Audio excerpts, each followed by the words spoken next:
Aujourd'hui, la réforme du RSI, qui tient en 4 grands axes, qui a été présentée par Édouard Philippe, est importante. Déjà, c'est une réforme qui est, par son ampleur, l'une des plus importantes depuis 1945. Ça fait plus de 10 ans qu'on n'avait pas touché au régime social des indépendants. Ça datait de 2006 et aujourd'hui, nous annonçons la suppression du RSI dès le 1er janvier 2018. Réforme non pas brutale, mais progressive, pour un système qui était complexe. Réforme progressive sur 2 années, qui va permettre une simplification administrative majeure, tout en garantissant la même qualité de service aux indépendants qu'aux salariés, sans augmenter leurs charges. Je voudrais revenir sur 2 ou 3 autres axes de cette réforme. C'est une réforme qui va permettre de mieux rémunérer le travail. Soyons concrets, on rémunère le travail en baissant les cotisations sociales pour que le travail, l'activité paye davantage. Nous allons supprimer les cotisations familiales pour les indépendants, nous allons baisser progressivement les cotisations maladie. Tous les indépendants,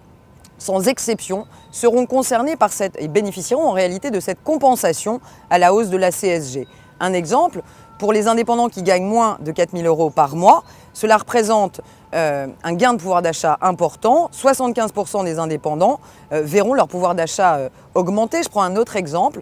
Pour un indépendant qui fait 30 000 € de chiffre d'affaires, la réforme que nous proposons aujourd'hui, en année 1, lui permettra de bénéficier de 9 500 € d'exonération de cotisations sociales. C'est vous dire si c'est important sur 30 000 €. Mais nous sommes allés plus loin. Dans la droite ligne de ce que souhaitait le président dans la campagne, nous avons voulu encourager et valoriser la prise de risque. Qu'est-ce qui fait peur quand on monte son entreprise? C'est le cahier des commandes, c'est effectivement le chiffre d'affaires, mais c'est aussi les monceaux de charges qu'il nous fallait régler avant même parfois d'avoir fait du chiffre d'affaires.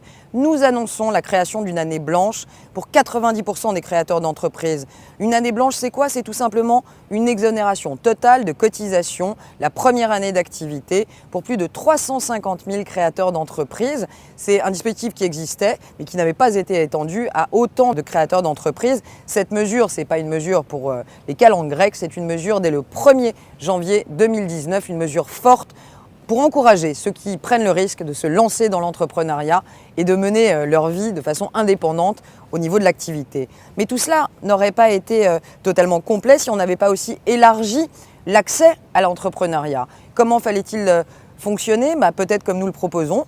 Il y a quelque chose qui fonctionne bien, c'est les auto-entrepreneurs, c'est la micro-entreprise, et nous allons doubler les plafonds de chiffre d'affaires dans l'ensemble des domaines des auto-entrepreneurs pour leur permettre de faire plus de chiffre d'affaires. J'ajoute à ça, avec le 3e pilier, plus de chiffre d'affaires, des plafonds augmentés, mais aussi le bénéfice des exonérations totales de charges en année blanche sur la première année et de charges dégressives sur les 3 ans à suivre. Ça veut dire en fait que lors des 3 premières années où l'auto-entrepreneur crée sa micro-entreprise, il va pouvoir respirer, créer de la valeur sans être tout de suite étouffé par des charges ou des cotisations. Là encore, c'était une promesse présidentielle et elle est tenue aujourd'hui.